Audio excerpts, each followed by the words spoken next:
Licenciada, mucho gusto, buenas tardes. Gracias igualmente. ¿Cómo están? Buenas tardes, licenciada. Buenas tardes a todos.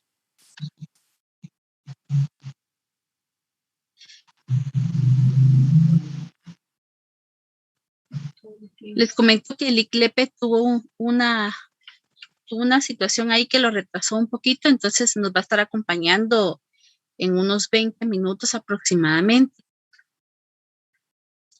Entonces, en lo que él está acá con nosotros, vamos a aprovechar a ver estos minutos, ¿verdad? A ver si tenemos algún comentario, alguna duda de las clases que hemos tenido ahorita para este segundo parcial, para en este tema, o algo que podamos, como les repito, pues comentar o tratar de salir de dudas, ¿verdad? En lo que yo pueda, pues voy a tratar de resolverles. Y si no, pues ya vendrá el doctor para que nos ayude y nos saque dudas a todos.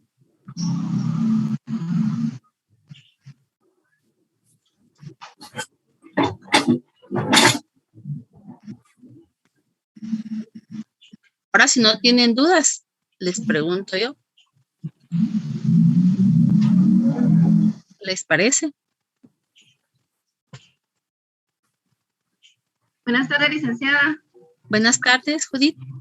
Con una consultita. Fíjese que con relación al tema de cuando se dio lo de la donación, a mí me entró una duda, porque la donación es como un medio para poder dejarle los bienes a las personas que uno desea, ¿no? Exactamente. Luego también está en lo que es el testamento, que es otra forma para poder trasladar el patrimonio de uno como una última voluntad. Pero me surge la duda, digamos, entre esos dos instrumentos. ¿Cuál sería el instrumento a utilizar cuando, por ejemplo, yo quiero heredar en vida a mis hijos, por ejemplo, pero no quiero que sea una donación, pero tampoco quiero que sea una compraventa, sino que quiero que se manifieste como una herencia? ¿Cómo se le denomina ese instrumento? Yo no me recuerdo haberlo visto, quizás lo pasé de noche porque no me recuerdo. No, justo el tema de hoy es el testamento, ¿verdad? Pero el testamento se le llama también estando en vida, no, porque el testamento es la última voluntad. O sea, es un instrumento. Sí, pero es un instrumento que usted otorga en vida y donde usted dispone son disposiciones de última voluntad, lo que va a encontrar ahí en ese instrumento, ¿verdad? Llamado testamento. Pues vamos a ver ya en un ratito con el doctor que es una escritura que tiene, debemos llenar en ella requisitos adicionales a un instrumento normal. Les decía, es una escritura en la que debemos llenar requisitos adicionales a un instrumento normal, ¿verdad? Es justo el tema que vamos a ver el día de hoy. Como les digo, ya unos 20 a lo sumo está el doctor acá con nosotros, por un lado.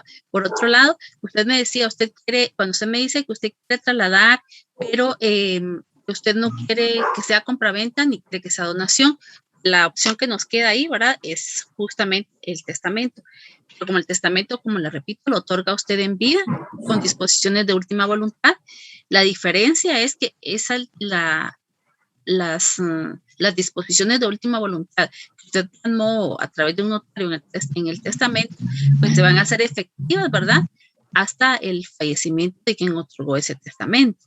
Pero yo quiero que sean efectivas, digamos, yo quiero que de una vez tomen posesión de los bienes, o sea, yo quiero heredarles en vida, pero no quiero que sea hasta cuando yo fallezca, sino que quiero que de una vez que ya queden heredados para no que tengan problemas posteriores. Sí, usted quiere que sea de una vez en vida, entonces les quitamos la palabra heredado, porque si hablamos de heredado, hablamos de herencia, ¿verdad? Y la herencia es producto del testamento. Entonces, podría utilizar un instrumento de donación entre vivos. Con la donación entre vivos, usted traslada de una vez el dominio de un bien, ¿verdad? A quien usted desea hacerlo. Y aquí yo recuerdo que cuando se platicó de la donación, alguien preguntaba sobre la reserva, regularmente la gente se reserva el dominio del bien y se constituye un usufructo vitalicio, que es justamente para que las personas puedan seguir gozando del bien, pero ya usted tiene la tranquilidad, como usted decía, ¿verdad? El donante tiene la tranquilidad de que ya dejó como que, como me decía usted, ¿verdad? Ya dejó como que en orden los papeles de esos bienes, ya los trasladó, ya dispuso para quién son, ya ellos los tienen inscritos a su favor. Sin embargo, para no correr el riesgo de que, como ya ha pasado, ¿verdad? En algunas oportunidades, las personas trasladan en la figura de donación, porque eso se puede hacer en vida, como usted me decía, trasladan bajo la figura de donación algún bien a un hijo, a varios hijos, pero luego pues ellos se quedan sin dónde vivir o algo así. Entonces, regularmente las donaciones se hacen con pacto de usufructo vitalicio. ¿Verdad? ¿Qué quiere decir eso? Que la persona que está donando, solo voy a hacer una pausa. Brian está preguntando qué estamos viendo. Brian, y para los que se están incorporando, el doctor va a estar con nosotros en unos 15 minutos. Tuvo un retraso. Estamos ahorita resolviendo algunas dudas que pudieran tener de las clases anteriores en lo que el doctor se incorpora a la clase. Pues como le decía, ok, nos preguntó una compañera acerca de la figura para poder trasladar bienes a una persona en vida. ¿No le parece a ella el testamento, que es el que se va a ver hoy, ¿verdad? Como la figura ideal para su duda.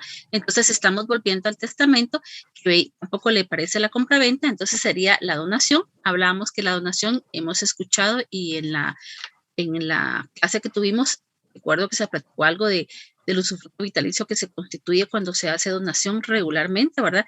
¿Qué significa esto? Significa que una persona dona en vida a alguien más sus bienes. Hablemos que tiene un bien inmueble, le dona el bien inmueble, sin embargo, no tiene que salir de ese bien inmueble precisamente, ¿verdad? Entonces constituye un usufructo vitalicio a su propio favor de ese bien inmueble. Entonces significa que a partir de esta donación, ese inmueble va a estar inscrito a favor de la persona a quien se lo donó, o sea, del donatario. Sin embargo, la persona que lo está donando, o sea, el donante, va a poder seguir haciendo uso de ese inmueble, puede estar ahí, puede seguir viviendo ahí, puede gozar de los frutos de ese inmueble hasta su fallecimiento, ¿verdad? Porque por eso el usufructo se constituye de manera vitalicia, ¿verdad? El usufructo, pues, es otra figura que ustedes ya conocen, que puede ser vitalicio o puede ser temporal, ¿verdad? Entonces, sería bajo esta figura a la persona que nos hizo la consulta. ¿Está por ahí? ¿Quién nos hizo la consulta? Sí, licenciada, muchas gracias. Y una última consulta con relación al mismo tema. Sí. Por ejemplo, como el testamento no es afecto en una, digamos que yo le heredara a un hijo, y ese hijo ya estuviera casado y tuviera problemas conyugales, y a la hora de la división de bienes, digamos, la herencia no es peleable en un proceso de divorcio, ¿verdad? Para pelearse los bienes. Pero una donación es igual, o si se puede pelear los bienes en un proceso de divorcio. La donación es la figura para hacer lo que usted me dice. Porque lo que se recibe en donación no es parte de lo que, no forma parte del matrimonio, que va a ser divisible a la hora de un divorcio, de una separación o un divorcio. Okay. Si va por ahí, puede hacerlo bajo la figura de la donación. Okay. Está bien, licenciada, muy aclarada la duda. Muchas gracias. Para servirle, Judith. ¿Alguna otra duda que tenga algún compañero en lo que ya se incorpora con nosotros el doctor? Licenciada, muy buena tarde, mucho gusto. Buenas tardes, Alexis. Gracias, licenciada, muy amable. Fíjese que a mí me quedó duda con relación a la clase anterior, con relación al derecho de servidumbre. Ajá. Un caso, ¿verdad? Para determinar si en realidad existe ese derecho de servidumbre. Yo tengo mi casa, ¿verdad? Pero sobre mi casa pasa el cable de energía eléctrica del vecino. Yo quiero construir, ¿verdad? Pero no puedo, porque ese cable no me lo permite. Entonces, realmente, ¿existe un derecho de servidumbre ahí? Y si sí, ¿cuál es el procedimiento? Y si no, ¿cuál es el procedimiento para poder dilucidar esta situación? Gracias, licenciado. Si existe, yo me recuerdo que les comentaba, la servidumbre se inscribe en el Registro General de la Propiedad. También va como es como un gravamen, ¿verdad? Una anotación, un gravamen que pesa sobre el inmueble. Entonces, si existe legalmente, tendría que estar inscrito, Alexis. ¿Usted ya revisó sus inscripciones en el registro de la propiedad? En efecto, licenciada, y no hace referencia a nada, ¿verdad? No hace referencia a nada. Bueno, sí, porque tendría que estar constituida. Si no está constituida, entonces ahí no hay servidumbre, ¿verdad? Perfecto. Y en este caso, ¿cómo se puede dilucidar, licenciada? Ir con el vecino a decirle, pedirle favor, no Pues sé, primero agotado la esta vía. ¿Ya la agotó? Ya, licenciada, ya la agoté. Va. Mire, y con la empresa eléctrica no ha aprobado. Tema de cables eléctricos, ahí tenemos que involucrar a la empresa eléctrica porque, aunque supóngase que el vecino le hubiera dicho a usted, sí, usted tiene razón, don Alexis, los vamos a retirar, retírelos, yo no tengo ningún problema, usted no puede tocar esos cables. Eso tiene que ser la empresa eléctrica. Entonces, yo le recomendaría como siguiente instancia la que ya utilizó, que fue la José Ramos, fue la que ya utilizó usted, ¿verdad? Decir que la vía amigable, la vía no la judicial, ¿verdad? Te aconsejarías acudir a la empresa eléctrica y platicar, porque puede ser que en la empresa eléctrica sí exista algo y de repente no está inscrito en el registro de la propiedad. Ah, excelente. Y si fuera así, licenciada, que en la empresa eléctrica sí tuvieran un registro, ¿verdad? Habría que ver qué es lo que tiene la empresa, Alexis, para poder saber qué es lo que procede. Ah, perfecto. Y si en determinado caso sí existe ahí con ellos, entonces automáticamente yo no puedo tocar eso, ¿verdad, licenciada? Por eso le digo, habría que ver qué es lo que dice Alexis para ver qué tan válido es ese documento, ¿verdad? Ah, perfecto. ¿Y si ahí tampoco hay, licenciada? Si no hay, perdón. Si Bueno, en si no, la sí, empresa eléctrica no existe ningún documento o algún registro de que haya un derecho de servidumbre, ¿verdad? Eso sería el agotar la segunda instancia, ¿verdad? Fíjese Alexis, que Sergio Paz me está levantando la mano y no le he podido dar la palabra porque estábamos con usted, pero Sergio Paz nos hizo el favor de hacernos un comentario aquí, como no le damos la palabra. Muchas gracias, Sergio. Nos hizo aquí Ley General de Electricidad. Él nos coloca acá. Habría que consultar la Ley General de Electricidad a ver qué tiene regulado al respecto en un caso como el suyo. Sergio, no sé si quiere tomar la palabra, disculpe que no se la había podido dar. Gracias, licenciada. Siempre para referirme al caso del compañero, efectivamente debe acudir a la empresa eléctrica de Guatemala y ahí plantear su caso.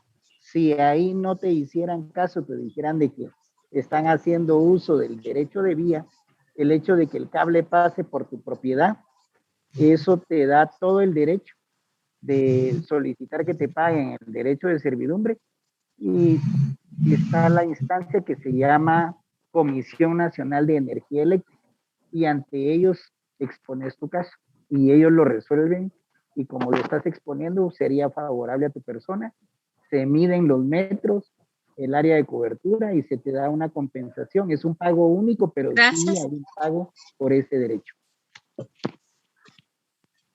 Muchísimas gracias, compañero, muy amable, y gracias, licenciada, por apoyarme ahí en la aclaración de mi duda. Tenga pena, Alexis, ahí estoy a la orden. Hoy gracias a Sergio por orientarnos a tener estos espacios, así como para poder hacer comentarios, como les decía, o preguntas, en realidad son muchas veces bastante útiles, ¿verdad? Porque quienes tienen un poquito más de experiencia en cierto campo, un campo tan específico como el tema de la electricidad, ¿verdad?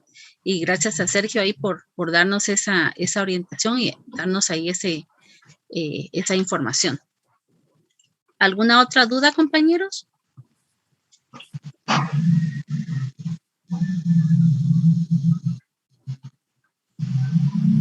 Miguel Gómez, ¿tiene alguna duda?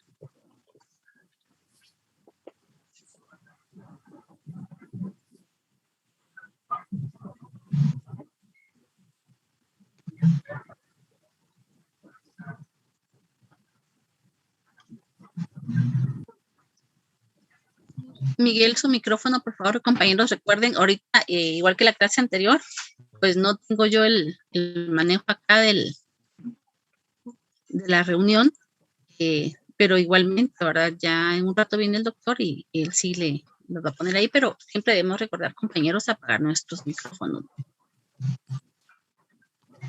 ¿Tienen alguna otra duda, compañeros?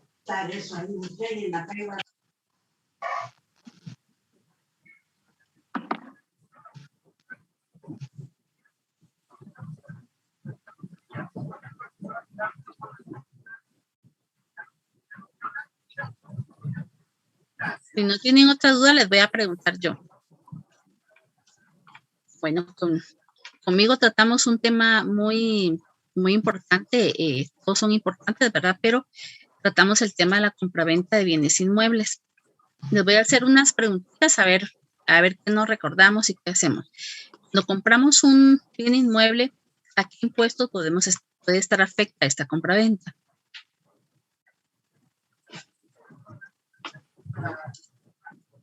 Si es la primera compra, al IVA, licenciado. ¿Correcto? Y si es la segunda compra, ya no paga IVA. No, ¿qué paga entonces? Es el 2 por mi 3%. 3%. 3%, licenciado. 3%, muy bien, 3% de timbres fiscales. ¿Y cuál es el porcentaje del IVA? 12%. 12%, exactamente. Pero hay otra posibilidad ahí, compañeros. La donación. No, hay otra posibilidad. Hay que pague IVA, que pague timbres o que esté exento, ¿se recuerdan? Hay la posibilidad de que no tenga que pagar nada. Es la primera compra. Eso sería con carencia de bienes, licenciada. Buenas tardes. Buenas tardes, Tali. Sí, uno de los requisitos es carencia de bienes, otro de los requisitos es el área de la construcción y el área del terreno, ¿verdad? Entonces, la primera, la carencia de bienes, ¿verdad? Porque si alguien tiene bienes, ya no tiene derecho a exención. Entonces, habría que llenar los requisitos que la ley nos fija para estar exentos de pago de impuestos a la hora de adquirir un inmueble. Esa es una. La otra, como nos decía la compañera, ¿verdad? IVA por un 12%. Y desde una segunda venta en adelante, pues un impuesto del 3% de timbres fiscales. Ahora, ¿de qué manera podemos pagar los impuestos nosotros? ¿Cómo se puede cubrir este impuesto, ya sea timbres o el IVA?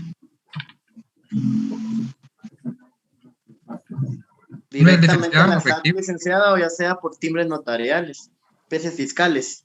Disculpe, ¿me podría repetir? Es que al principio se cruzó con otro comentario y no le comprendí el principio. Dígame.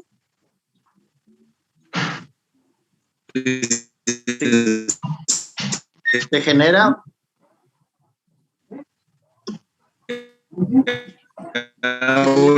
Tú te estás metiendo. Disculpe, es que se entrecorta deme un segundo. Deme un segundito, por favor. O sea, qué falta. ¿Me escucha, licenciada? Ahorita ya escucho, es que no se escuchó un momento. Dígame. Por medio de un formulario descargado directamente de la SAT, o ya sea por especies fiscales. Se puede pagar con especies fiscales, ¿verdad? Adhiriendo especies fiscales. Se puede pagar mediante formulario directamente a la SAT. Ya está por acá el doctor Lepe. Y la otra es mediante factura, ¿verdad? Solo ahí lo dejamos mediante factura, que como comentamos en aquel momento, únicamente van a extender factura a las empresas inmobiliarias porque son las que tienen de 15, las empresas cuyo giro comercial es la compraventa de bienes inmuebles, ¿verdad? Entonces ya le damos la bienvenida al doctor Lepe, que ya está por acá con nosotros. Muchísimas gracias, pero podrían terminar la conversación. Ya era, eso era lo último, doctor. Muchas gracias. Muy bien.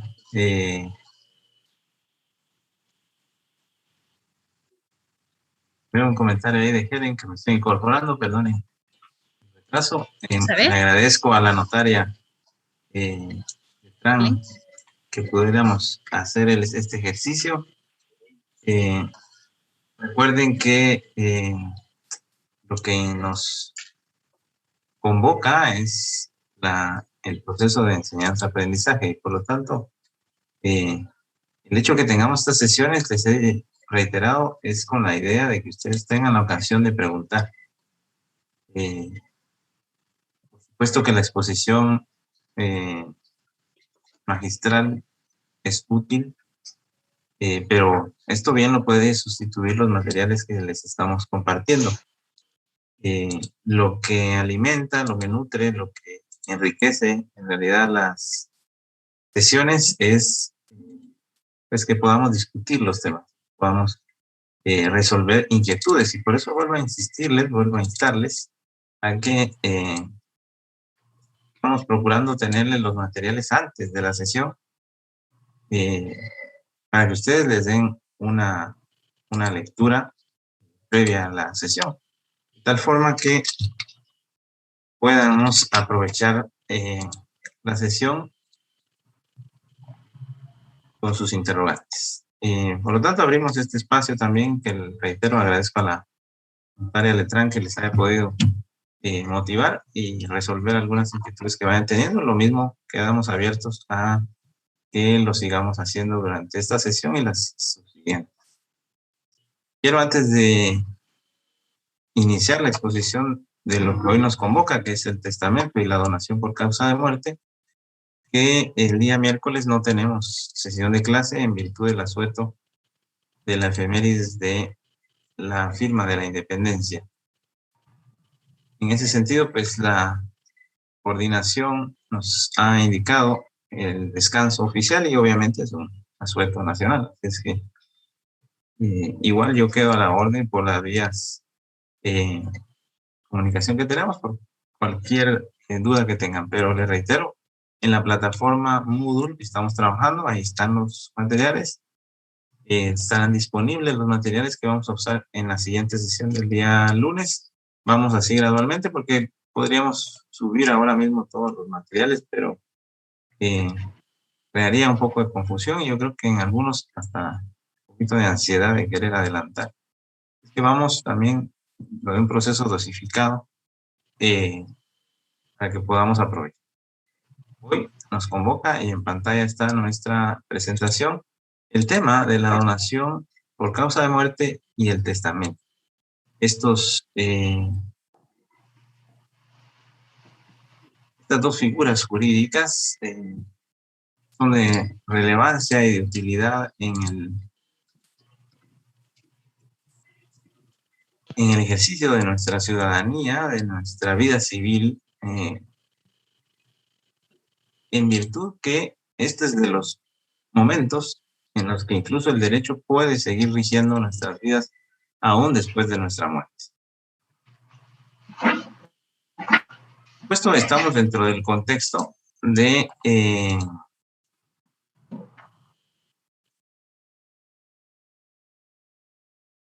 el derecho notarial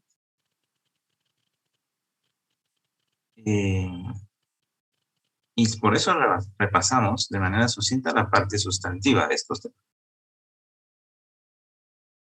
Recopilando entonces sucintamente, para enmarcarnos en el tema de hoy, traemos a colación una definición del concepto testamento y de acuerdo con el diccionario de Guillermo Cabanelas, el testamento es un acto escrito, celebrado con las solemnidades de ley, por el cual una persona dispone del todo o parte de sus bienes para después de su muerte.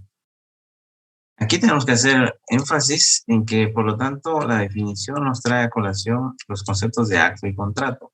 Recordemos que acto es una manifestación de voluntad unilateral. Existe contrato cuando las voluntades son de dos o más personas. Hay bilateral, hay dos partes. En este caso es solo la voluntad del testador y por lo tanto este es un acto es decir, una manifestación de voluntad. Y se le ha denominado un acto de última voluntad, puesto que es de lo que se lega y se estatuye para después de que estemos fallecidos. Es decir, será nuestra última voluntad manifestada en vida.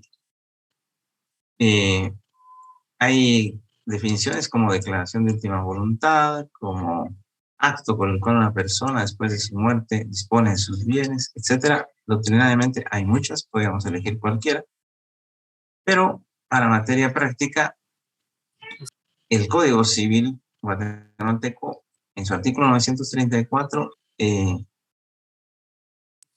nos da un concepto de testamento. Brian, creo que me quiere. Ajá. Sí, yo siempre busco los artículos del Código Civil, ¿verdad? Y la definición de lo que usted está hablando se encuentra en el artículo 935, doctor. Perfecto, hay un error entonces en la presentación, lo corregimos. Voy a verificar yo en lo que estamos aquí, el 934 habla de libertad de testar y el 935 concepto del testamento. Excelente, muchas gracias, Brian. Gracias por la acotación.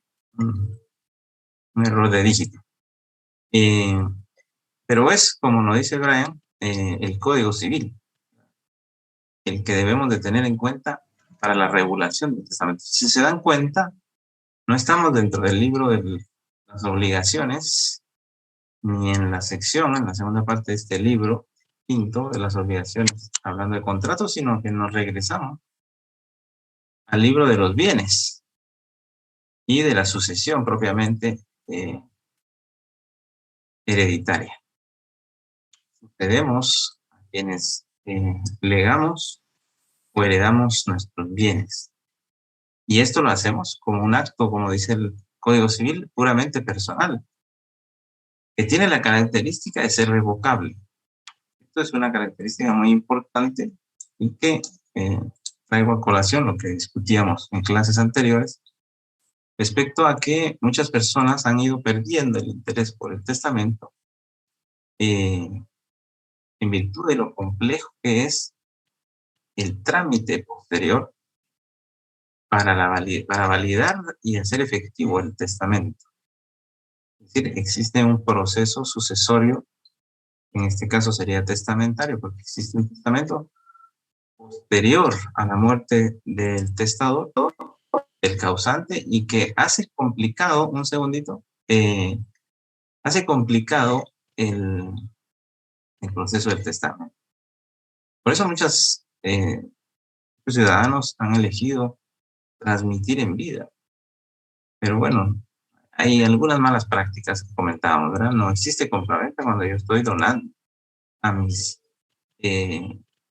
herederos, a la quien yo decida que así sea. Yo quiero dejar resuelto, dice la gente, yo no quiero dejarles problema.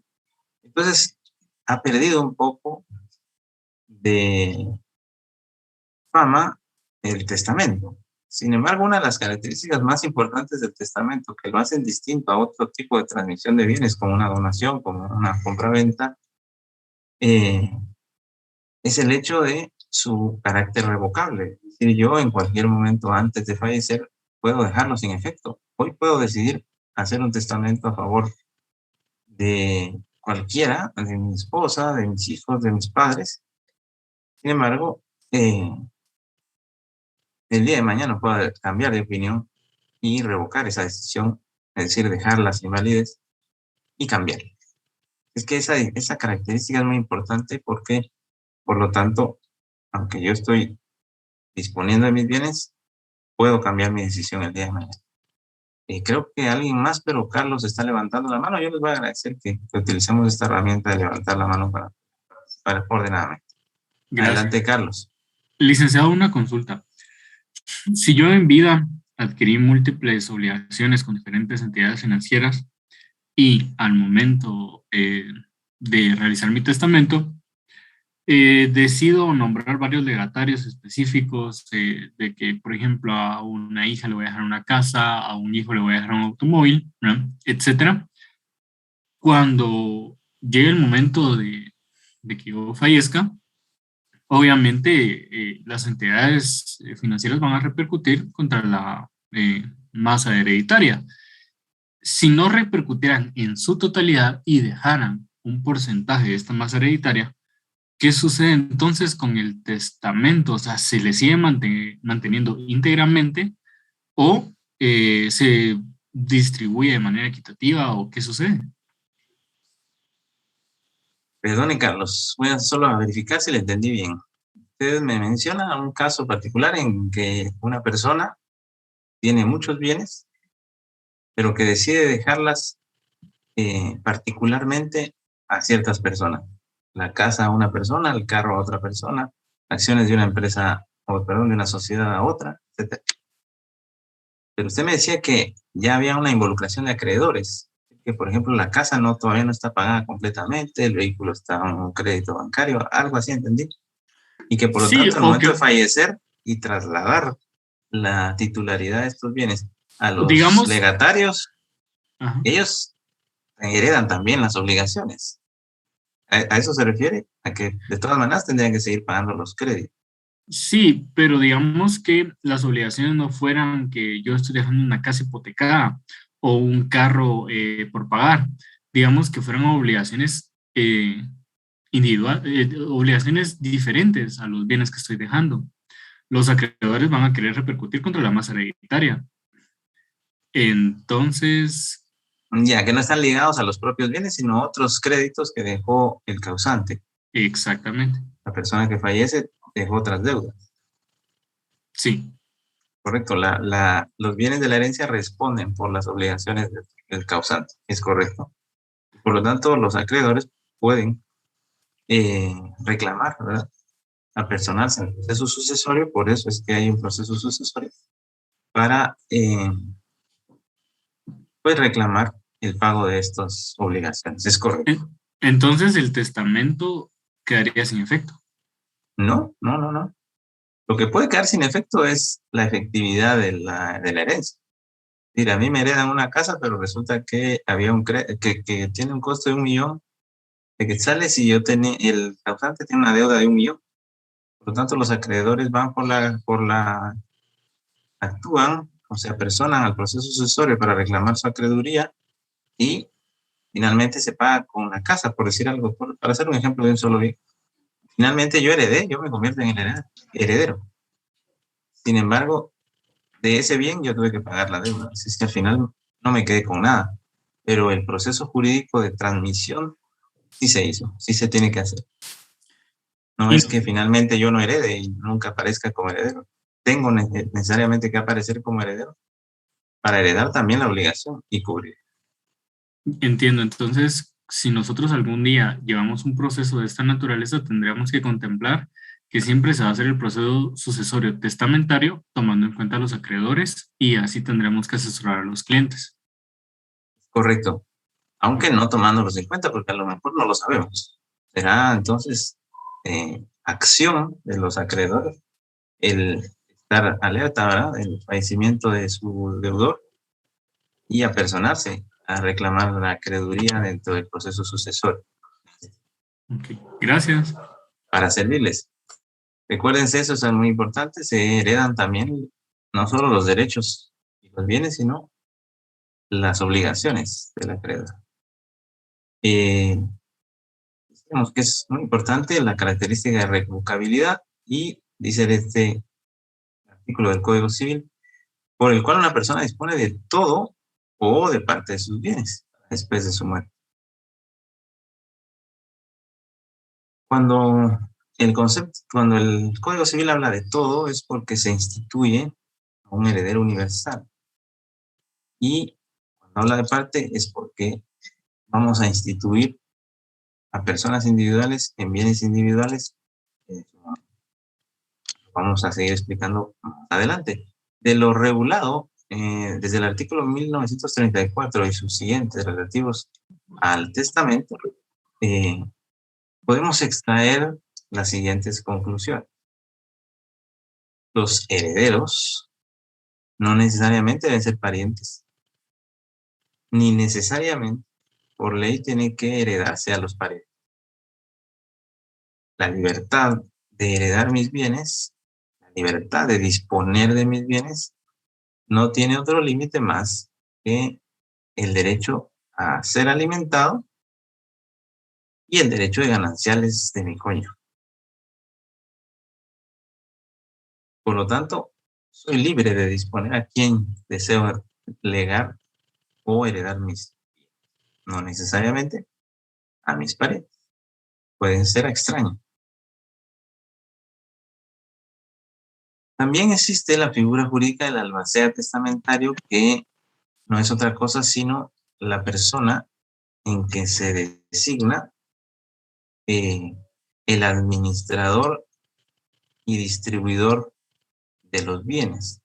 Esto aparece, aunque ya no muy recurrente, en algunas películas, novelas de televisión, ¿verdad? Cuando se hace aquella sesión donde se va a leer el testamento y entonces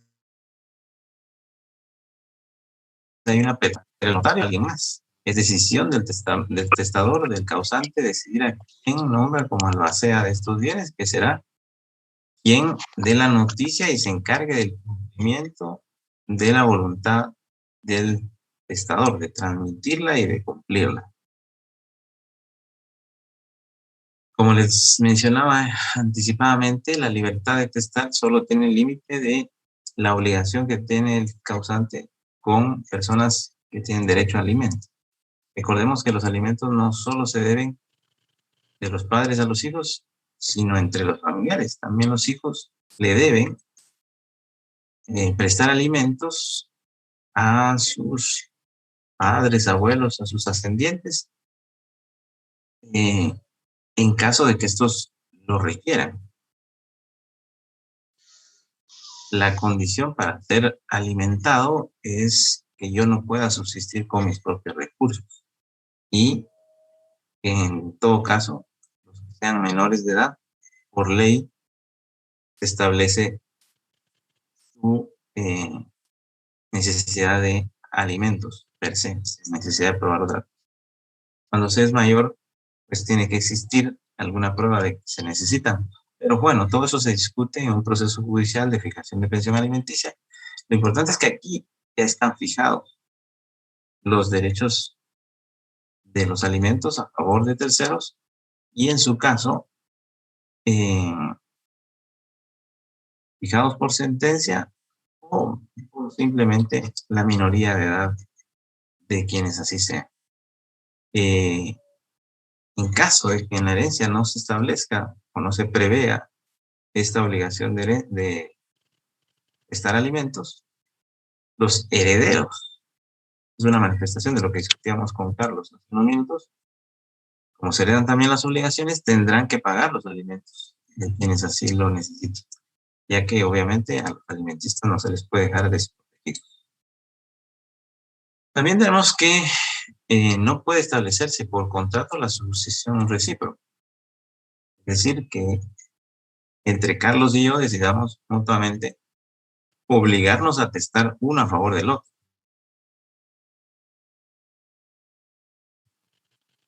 Porque eso limitaría la posibilidad o mi libertad de testar. No me puedo obligar yo mismo a heredarle a alguien en particular. Yo tengo el derecho a heredar, no la obligación de heredar. No puedo establecerme a mí mismo. Ahí hay un límite a la autonomía de la voluntad, que yo pueda obligarme a heredar a alguien. Solo puedo heredar, tengo el derecho, no la obligación. En el mismo acto también, solo a una persona se le puede otorgar el testamento, ¿sí? Perdón, solo una persona puede otorgar el testamento. Es decir, no podemos venir 5 personas frente a un notario y a dictar nuestra última voluntad y que conste en un mismo testamento, ¿no? Por ejemplo, la pareja de esposos quieran ante el mismo notario establecerla, no. Ellos pueden decidir previamente, ponerse de acuerdo, compartirse la decisión que tomen, pero formalmente hablando, solo se puede prestar la declaración de última voluntad persona por persona ante notario. Si en algún caso los citaran una pareja porque quieren ellos heredar, es decir, dictar su testamento, tendrán ustedes que autorizar un testamento por cada uno de ellos. Pueden hacerlos con paregrados, que ambos declaren en la misma en actos separados. Solo es válido el testamento que conste por escrito. Cualquier documento adicional que aparezca no tiene validez. Por eso es que una de las solemnidades de los requisitos para la validez de los testamentos es que se otorgue por escrito. Y en todo caso, en escritura pública, cuando así la ley lo demande. Incluso en los testamentos se pueden reconocer hijos. Se pueden determinar en el testamento que, como última voluntariamente yo reconozca a un menor. Un hijo en particular, no necesariamente menor. Es importante también establecer lo relativo a que si los bienes objeto del testamento son únicamente del testador o también existe dentro de los bienes el derecho de gananciales de mi cónyuge. Acuérdense que el derecho de gananciales tiene que ver con la decisión que tomamos al momento de contraer matrimonio. Al momento de contraer matrimonio dispusimos cuáles iban a ser las reglas que iban a regir los bienes que tuviéramos como patrimonio conyugal. Recordemos que existen 3 regímenes que la ley permite y uno de ellos es el régimen de gananciales. Las reglas de, sea a partir de la fecha del matrimonio, que los bienes los podamos compartir, que formen parte del patrimonio conyugal y que en su momento, al momento del fallecimiento, de la disolución del matrimonio, en este caso por muerte, pero puede ser por decisión voluntaria de las partes, causal determinada, se pueda entregar o liquidar a la persona las ganancias, por eso gananciales, que reporte los bienes que tuvimos durante el matrimonio. Estos gananciales son un proceso de determinación que se debe hacer en su oportunidad, pero que se consideran en caso de por mitad. Hasta un 50% tiene derecho el cónyuge de los bienes como derecho de ganancia. Por lo tanto, si yo tengo un solo bien, una casa, yo soy el único titular, pero este fue adquirido durante el matrimonio y el régimen que nos rige es de gananciales, mi cónyuge tiene derecho al 50% de este bien por derecho de ganancias, de gananciales.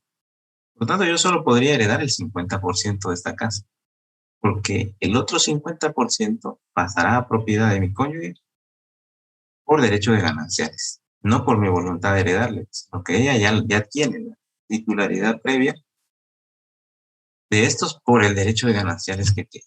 También, por lo tanto, es aconsejable constituir un heredero universal, aunque no existan más bienes en el momento en que el testador está disponiendo de los mismos.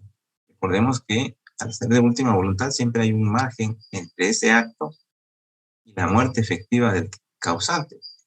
Tanto en ese ínterin de tiempo, que pueden ser muchos años o pueden ser solo días, incluso horas, puede suceder que se adquieran más bienes y que no sean declarados al momento de autorizar el testamento. Por lo tanto, al declarar heredero universal, no importa si yo menciono o no los bienes, automáticamente estos bienes pasan si yo que me representará o me sucederá en todos mis bienes, estén o no mencionados en el testamento. Esa es la figura del heredero universal, es decir, que no es solo heredero de los bienes presentes, sino de los que adquiera hasta antes del mismo. Aquí encontramos en esta diapositiva entonces que podemos heredar a título universal, es decir, entregarle a una persona todos nuestros bienes, o disponer de algunos o de todos mis bienes de manera individual, disponiendo a quién en particular yo se los dejo. En este caso, lo hago a título universal, todos los bienes y sus obligaciones se transmiten y el heredero, por lo tanto, responderá de las deudas y cargas de la herencia hasta donde alcancen los bienes. El legado es una asignación, solo se entrega un bien en particular a una persona. Y por supuesto que responderá también de las cargas que expresamente le haya impuesto el testador, si es que lo hace. Si toda la herencia se distribuye en legados, a los legatarios se les considera como herederos. Estos son simplemente conceptos teóricos, ¿verdad? Conceptos técnicos legales que debemos de utilizar en nuestras escrituras al momento de redactar. Pero lo importante es que podamos asesorar a nuestros clientes al momento de que ellos dispongan de sus bienes como última voluntad. Pasamos ahora a hablar de la forma de los testamentos. Recordemos que los testamentos, nuestro Código Civil los divide en dos tipos de testamentos. Los testamentos comunes están arreglados a cualquier circunstancia y cualquier tipo de causante, de testador, o aquellos testamentos especiales que por causas particulares tienen alguna regulación especial también. En los comunes tenemos los testamentos abiertos y el cerrado, el testamento abierto y el cerrado. Dentro de los especiales está el testamento de militar cuando está en campaña, el testamento marítimo cuando sucede las circunstancias de estar en el mar, ¿verdad? Y no se puede, por lo tanto, prestar directamente ante un funcionario, notario o pública. También cuando esté catástrofes, por ejemplo, naturales, humanas, que dejen incomunicado un lugar a las personas. El testamento de las personas que están privadas de libertad, los presos, o los testamentos otorgados en el extranjero. Todos estos son testamentos especiales. Y finalmente, recordemos que el abierto es aquel en el que se redacta en escritura pública, ya sea porque el testador le entrega al notario una minuta con su voluntad o simplemente se la dicta de viva voz. Por supuesto que ambas situaciones se realizan en un solo acto, pero es abierto porque hay personas que conocen su contenido. No lo pueden conocer todos, pero sí el notario y dos testigos, que son testigos instrumentales para dar fe de que esa fue la voluntad del testador. Se llama cerrado porque, y es casi ya no utilizado en Guatemala, este tipo de testamento, aunque podría ser de utilidad, cuando efectivamente se deja cerrado, en un sobre cerrado, escrito a puño y letra del causante, su última voluntad, y no la conoce ni siquiera el notario que autoriza el testamento. Por eso le llaman cerrado, porque solo el testador sabe, y se sabrá y se podrá aperturar esa aplicación hasta que el causante fallece. Recordemos que finalmente están reguladas también las donaciones o la donación por causa de muerte. Aunque se rigen por las mismas disposiciones de los testamentos sobre legados, estas son útiles cuando yo no quiero todavía disponer de todos los bienes. Recuerden que el testamento es mi última voluntad y por lo tanto yo dispongo de mis bienes en ese momento. Yo no quiero disponer de todos, sino simplemente quiero en este momento dejar asegurado que cierto bien va a ser por mi voluntad entregado a cierta persona, a cierta fundación, por ejemplo, a cierta asociación, a cierta persona por agradecimiento, etc. Yo puedo ante el notario solicitar que se faccione una donación por causa de muerte, llenando los mismos requisitos que los testamentos. Aquí llegamos a la parte notarial, por lo tanto, cuando se nos requiere de nuestra fe pública para autorizar un testamento, previamente es muy importante, reitero, escuchar cuál es la voluntad de nuestros clientes. Y además, asesorarlos con imparcialidad. Solo orientándoles, instruyéndoles, explicándoles cuáles son las opciones que la ley les permite. Por ejemplo, el tipo de testamento, por ejemplo, la forma de heredar, si quieren instituir a un heredero universal o quieren dar legados a ciertas personas, si lo que quieren es simplemente disponer, ¿verdad?, de un bien determinado, porque aún todavía no están seguros, para dictar su testamento, su última voluntad. Por lo tanto, diagnosticando también de esa relación, de esa conversación con el cliente y nuestra previa asesoría, aconsejándoles cuáles son las figuras jurídicas que más recogen su voluntad. Siempre habrá, por supuesto, la necesidad de identificación de los otorgantes por los medios conocidos por la ley y su legitimación. En todo caso, en este tipo de actos de última voluntad, sin duda hay títulos de bienes, sin duda hay en juego el derecho de propiedad, porque si no tengo propiedad no puedo heredar, por lo tanto tengo que acreditar esa propiedad al notario con el título respectivo. Recordemos que en cuanto a la redacción del instrumento público, nuestro código de notariado establece algunos requisitos particulares del testamento, además de los establecidos en el artículo 29, ya repasamos, hablamos de la escritura, del 31 como las formalidades esenciales. También el código notariado en el artículo 42 y 44 establece solemnidades, formalismo, requisitos especiales que se deben de cumplir para que el testamento se considere válido. Es que es importante su conocimiento y aprendizaje leer los artículos 42 del Código Notariado en estos casos vamos a utilizar un testamento. Les he mencionado que es importante el informe de gastos e impuestos y es importante para tratar honorarios. Particularmente estas anteriores son las que hemos revisado generalmente en los casos de instrumentos públicos. En este caso particular del testamento, la ley obliga, entre otras formalidades, a la presencia de los testigos instrumentales, que debemos identificarlos si no los conocemos.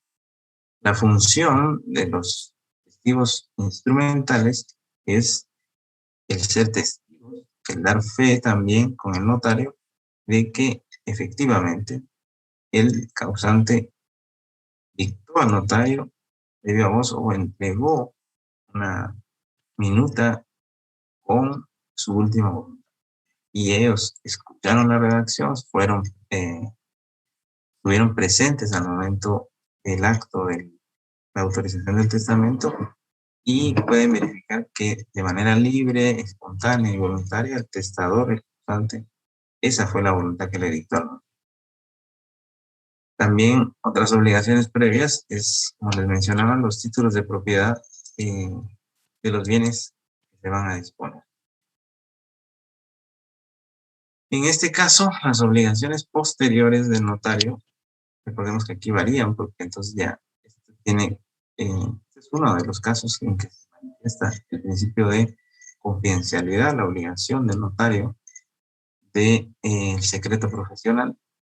Por esto que solo el notario tiene acceso a esta información y debe a su cliente guardar la reserva y no revelar esta voluntad, sino hasta que el causante ya no esté presente. Por lo tanto, aquí ya no podemos extender copias legalizadas, etc.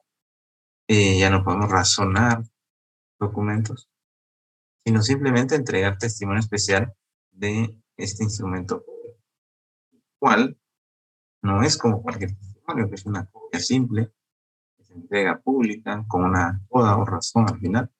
Esto se debe enviar en una plica, en un sobre cerrado para mantener la seguridad del mismo. Esto es algo muy delicado, algo muy importante que ustedes tengan muy en cuenta, que para que esto tenga plena funcionalidad, ustedes juegan un rol muy importante como notarias y notarios.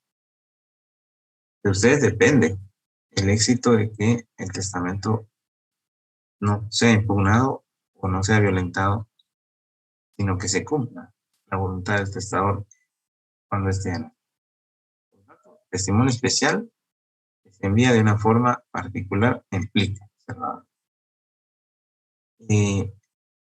Y como obligación posterior, obviamente, también el testimonio al testador.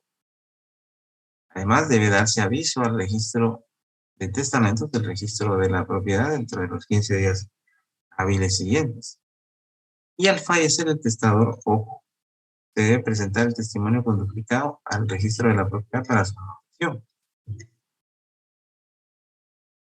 Previa anotación, se puede iniciar el proceso sucesorio testamentario, que es lo que les mencionaba y ustedes debieron haber conocido ya en Notariado 3. No es muy motivante porque el proceso de inventariar los bienes, el proceso de recabar una opinión de la PGN y el proceso de liquidar el impuesto ante la Dirección de Catastro y Avalúo de Bienes Inmuebles del Ministerio de Finanzas y la obligación de esta de pasar a un control fiscalizador por parte de la Contraloría, genera que estos procesos, en el mejor de los casos, cuando son testamentos pequeños de pocos bienes, están muy bien redactados y no hay mucho problema, tardan 6 meses. Pero cualquier, o la generalidad, mejor dicho, de los procesos sucesorios, tanto testamentarios como intestados, estamos hablando de 1 año, 2 o más años. En esta pandemia estamos viviendo y sufriendo más complejidad y más retraso en estos procesos. Por lo tanto, recordemos que al autorizar un testamento, nosotros estamos quedando con obligaciones posteriores. Es importante que estemos conscientes de que debemos de entregar el testimonio con certificado para los efectos. En materia impositiva, recordemos que hay 2 momentos que se graban con tributos. El primer momento es cuando yo extiendo el testimonio especial, en este caso va a ser en plica cerrada y con una tarifa especial. La ley del impuesto de timbre forense y notarial establece para el caso de testamentos un valor determinado en el impuesto. Como finalmente el testamento es un valor indeterminado, tiene una tarifa específica, una regulación específica, perdón, la tarifa es de 25. Es decir, en pocas palabras, el primer impuesto a pagar cuando se autoriza un testamento es pago de timbre notarial por un monto de 25 quetzales y se cubre en la plica que para el efecto se entiende como testimonio especial. Y finalmente el testimonio al testador que no cubre ningún impuesto al momento de su autorización. El impuesto que cubre, que es el impuesto de herencias, legados y donaciones, se pagará hasta que ocurra el fallecimiento del testador y se realice el proceso sucesorio testamentario y se liquide el impuesto. En el momento, ojo, de la autorización, el testamento no se cubre más impuesto que el timbre notarial en el testimonio. En la plataforma Moodle está el material donde ustedes tienen un poquito más amplia la redacción y tienen modelos de testamento común abierto y de donación por causa de muerte como modelos sugeridos que, recuerden, cumplen los requisitos tanto del 29 y 31 del Código Notariado como del 42 y 44 cuando se trata de testamentos comunes abiertos, que estos son los más utilizados en nuestro medio. Habrá quienes todavía utilicen testamentos cerrados, sí, pero de parte de este servidor, yo en los últimos quizás 15 años no he visto ninguno. Pero entendería que los que debemos estar preparados en el caso no lo requieran. Y en la misma materia se explican algunas formalidades extras que deben de cumplirse en los testamentos cerrados, que tampoco meten algo muy difícil y complicado. Simplemente que, como no lo conocemos y como se entrega en una plica cerrada, lo que nosotros tenemos que proceder a realizar es simplemente la incorporación al protocolo notarial posteriormente a la autorización de este testamento. Así es que yo quedo ahora, con los minutos que nos restan, abierto a sus consultas. Adelante, Brian. Después vamos a hablar con... Buenas noches, doctor. También nos podemos basar en los ejemplos que están en el libro, ¿no? Sí, por supuesto. Por supuesto, el libro, el material, todo es material complementario que es interesante que ustedes lo aprovechen. Por supuesto, ¿no? Muchas gracias, doctor. Igual no está de más también descargarles los que usted colocó en la plataforma. Sí. Pues, como debe ser, ¿verdad? La educación, una cuestión de vocación, ¿verdad? Espero que ustedes estén aquí por vocación al aprendizaje, al conocimiento. Ustedes quieren convertirse en abogados, tienen que conocer lo que un abogado debe hacer. Quieren convertirse en notarios, deben conocer lo que un notario debe conocer. Por lo tanto, mientras más puedan ustedes adquirir conocimiento, mejores profesionales. Así es, un buen consejo. Y adelante, Caridad. Buenas noches, licenciado.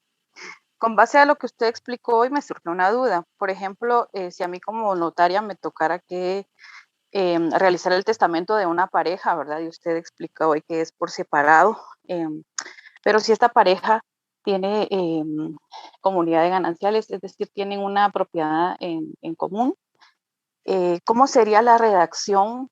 Por ejemplo, si solamente le van a heredar a un hijo, ¿cómo sería la redacción de los dos escritos? Idénticos, solo que cada uno responde por su propio derecho. En este caso, por ejemplo, vamos a decir no solo que existan gananciales, sino que exista realmente la titularidad de un mismo bien. Suele suceder que las parejas adquieren su casa de habitación, por ejemplo, o los vehículos que utilizan en copropiedad, es decir, los inscriben a nombre de ambos en los registros públicos. Por lo tanto, ambos son propietarios, ambos tienen derecho de propiedad sobre aquel bien. Pero aquí, como no estamos hablando desde la óptica de los bienes, sino desde la óptica de las personas que declaran su voluntad, entonces los derechos de copropiedad serán los que se mencionen en cada uno de los testamentos individuales de ellos. Es decir, el varón de la pareja responderá por su derecho de copropiedad sobre ese bien, y ese es el derecho que hereda. El otro cónyuge, por su parte, en escritura distinta, testamento distinto, responderá por su derecho de copropiedad.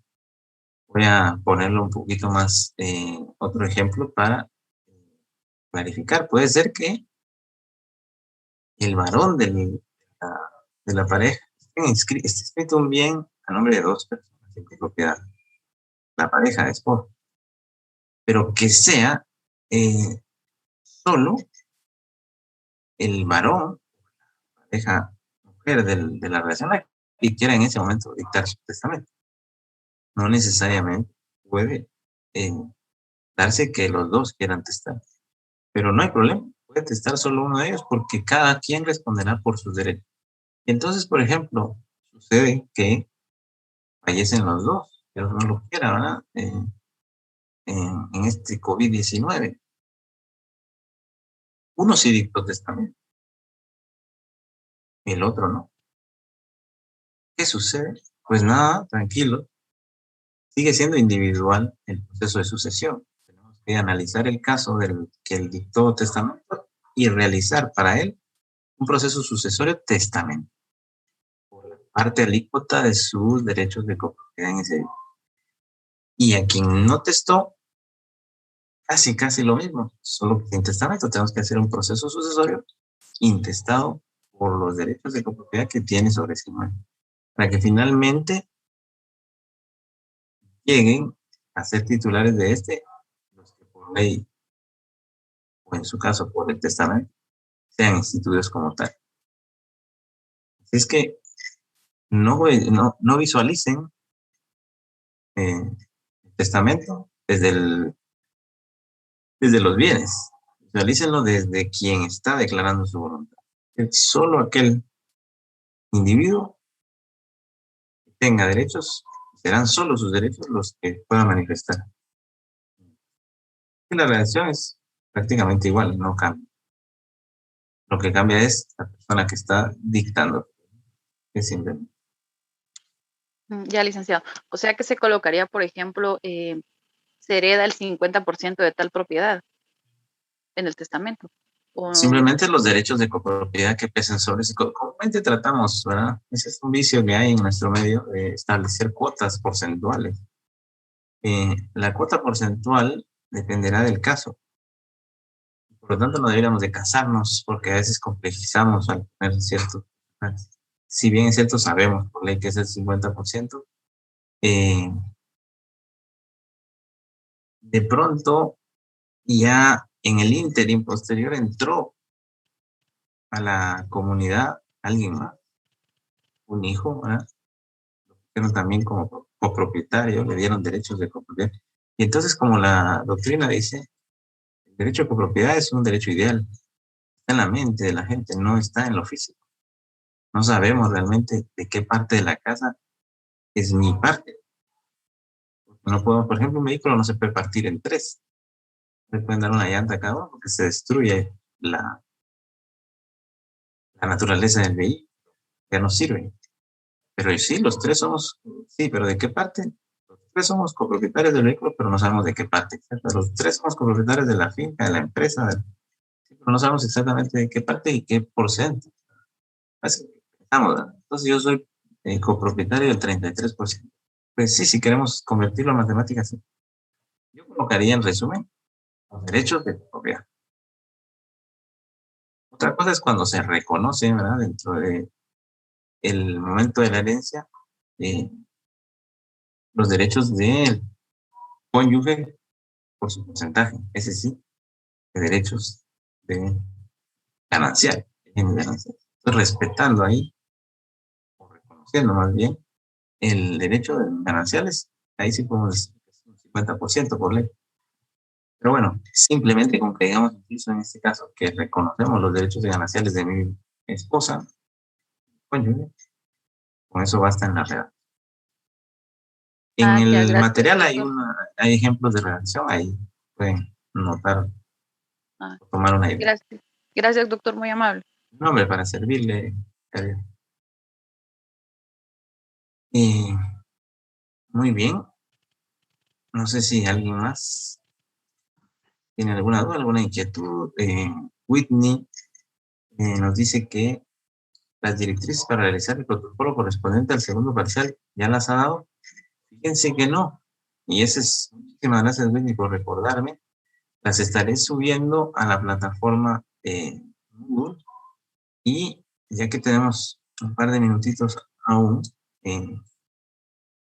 voy a comentar nada más que estas, luego de que ya no tuvimos ninguna comunicación de la coordinación del curso, pues el programa incluye para el segundo parcial 20 puntos del protocolo notarial. Este protocolo notarial para el caso de este servidor debe realizarse conforme a la ley. Es así de simple. Yo les estaré enviando, publicando a la brevedad de esta misma semana, si puedo hoy o los siguientes días de esta semana, cuáles son las directrices justamente de este protocolo notarial. Sencillamente van a ser 10 instrumentos públicos, un protocolo con 10 instrumentos públicos. Y al ser el registro notarial el que estaremos desarrollando, puede ser conforme a la ley manuscrito o computador. A máquina de escribir. Manuscrito o por una forma análoga de escritura. Por medio de máquina de escribir, como conocíamos antes, o por máquinas digitales ahora, electrónicas, computadoras. ¿Cuáles son las escrituras a redactar? En las directrices yo les doy específicamente cuáles son los instrumentos que ustedes deben redactar. Y la única distinción es que va a ser 10 instrumentos para los carnets pares y 10 distintos para los carnets impares. Por lo tanto, estarán publicadas, ojo, 2 guías, 2 documentos para el protocolo notarial. Tengan cuidado de elegir aquel que les corresponde de acuerdo a su número de carnet, que será número par o impar. Es el número impar que les corresponde.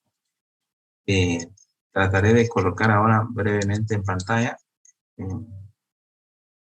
ejemplo de la directriz. Un segundito, solo me paso para la pantalla. Ustedes podrán ver estas directrices. Son muy sencillas. Y trataré de publicarles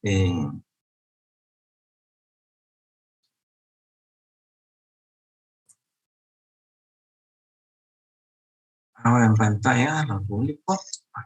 Pasamos para ello, espero que lo estén viendo. Este es el ejemplo de el carnet, está subrayado acá, impar.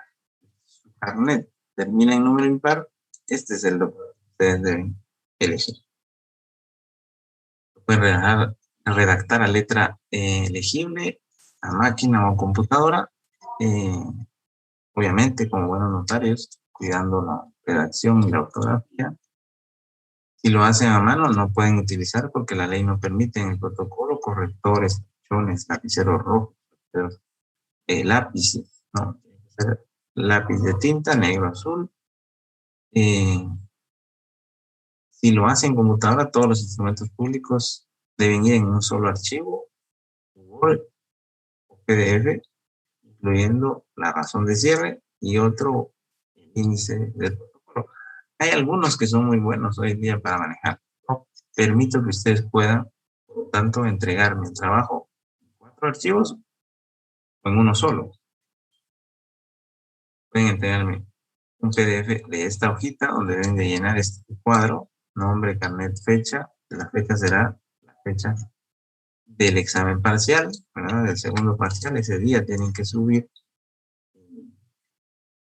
también su protocolo notarial, un archivo donde estén los instrumentos públicos, porque es en formato de hoja de protocolo, no tiene que estar rayado. Hay algunos de ustedes que lo van a hacer así, excelente. Si logran hacerlo en papel casi idéntico al protocolo. Si no, yo simplemente entenderé que ustedes no tienen esa facilidad de ponerle la imagen de una hoja de protocolo y lo van a hacer en Word. Lo que sí les pido es que el Word, que luego lo transforman a PDF, se respete los márgenes de las hojas, tanto en su anverso como en su reverso, pero puede ser en hojas no rayadas de protocolo. Luego el índice, porque el índice, pues, algunos lo hacen con una tabla de cuadros, puede ser en tabla o simplemente respetando las columnas, pero hay que hacer una serie de columnas que en Word es complicado, en Excel, pero luego lo convierten a PDF. Lo importante es que llenen los requisitos que el Código Notariado requiere para el índice. Y por último, los atestados, que estos hoy en día circulan en la internet, en las imágenes, por ejemplo, los ejemplos de las razones de entrega de los testimonios, el formulario incluso ahora está de acceso en línea para llenarlo normalmente. En fin, todo circula por la internet y si no, se los traslado, no hay ningún problema, no entren en estrés. todo acompañado por mí. Lo que me importa a mí no es que cumplan. A ustedes les interesan los 20 puntos. A mí me interesa que aprendan. Entonces, en la medida en que aprenden, van a obtener esos 20 puntos. Por lo tanto, yo estoy en la orden, cualquier duda, cualquier inquietud. Y como verán, aquí está la lista de 10 instrumentos: compra-ventas, arrendamientos, donación, promesa de venta. Todos, espero yo, los hayamos agotado hasta antes de el segundo parcial. La razón de cierre, el índice y los atestados mínimos que deben acompañar es el formulario de apertura de protocolo, el recibo de pago, el comprobante de entrega de los testimonios especiales y los avisos notariales que correspondan cuando haya que presentarlos a personas. Les pondré en pantalla para terminar un ejemplo de un año anterior de algunos de sus compañeros estudiantes que lo presentaron para que vean. Lo hicieron en un solo archivo y entonces colocaron la guía. Esto es en archivo individual.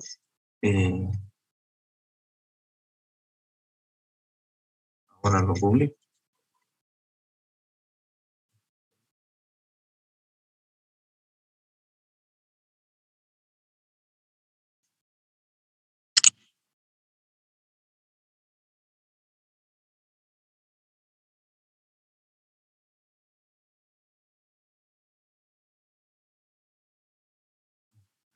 A publicárselos, voy a dejar de compartir mejor y bueno, ahora voy a compartir la pantalla.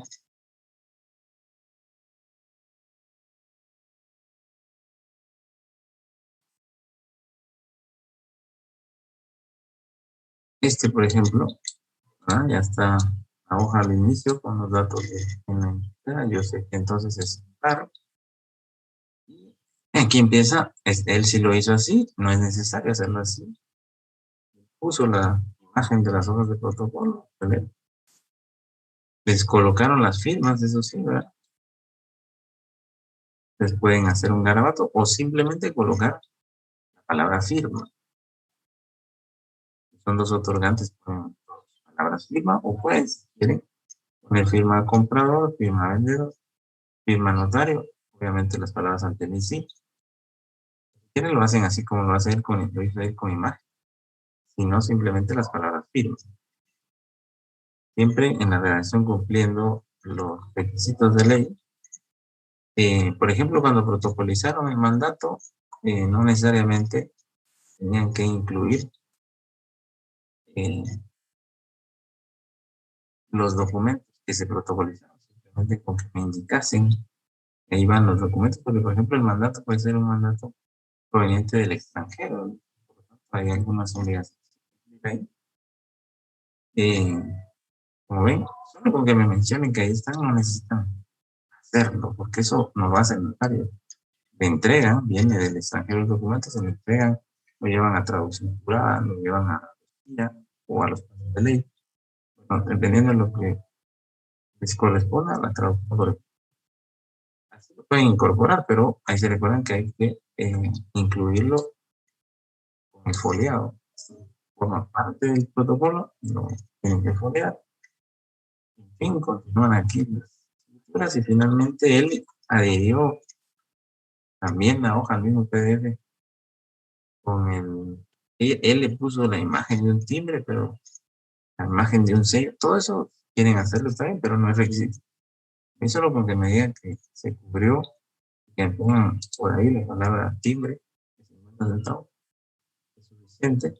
Y bueno, la parte de los atestados, el formulario, la constancia de pago, la constancia de recepción, los avisos.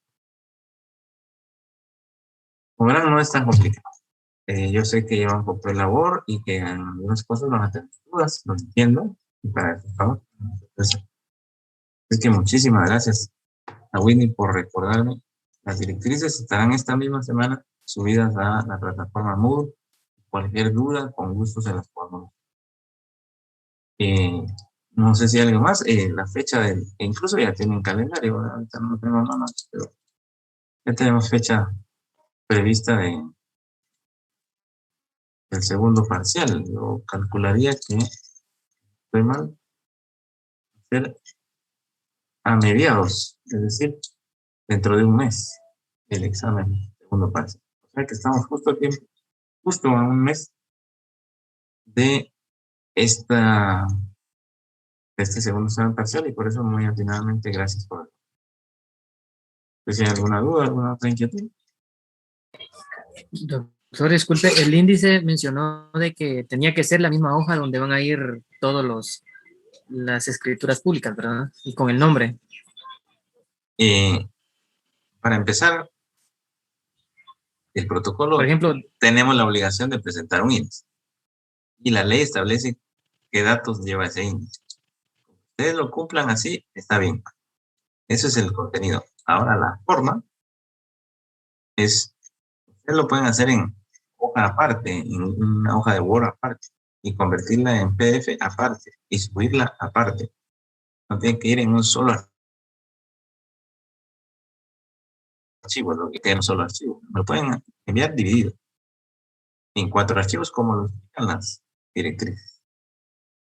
Me lo mandan en uno solo, si ustedes quieren, tienen la facilidad, se les facilita, los ayuda a alguien que sepa de esto técnico y lo vuelven en un solo archivo, o suben los 4 archivos. Eso no se preocupa. Sí me deben de enviar el índice porque eso es parte del protocolo.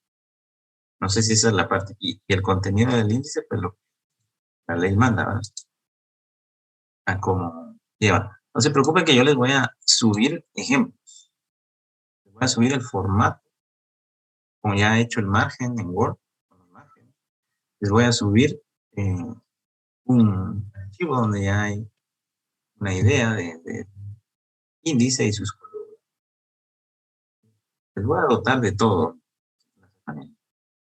Que lo que me parece más prudente es... Gracias, doctor. No, hombre, para servirles que estén atentos a la plataforma. Yo espero que aquí a más tarde el jueves ya tengan en la plataforma. Pero yo esperaré que hoy mismo no tengan pena. Voy a hacer lo posible porque me dice Gabriela para aprovechar el asueto. Sí, para que aprovechen todo el tiempo que sea.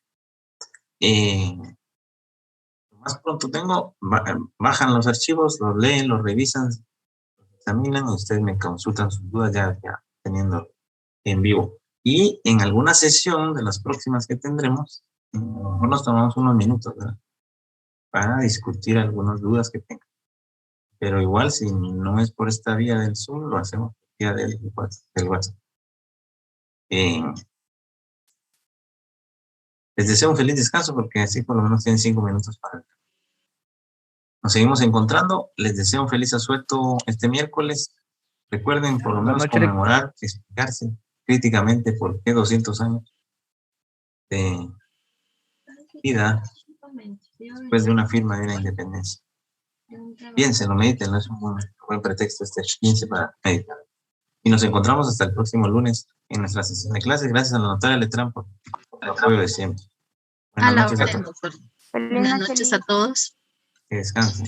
Buenas noches, licenciada. Feliz noche, doctor. Nos vemos el próximo lunes.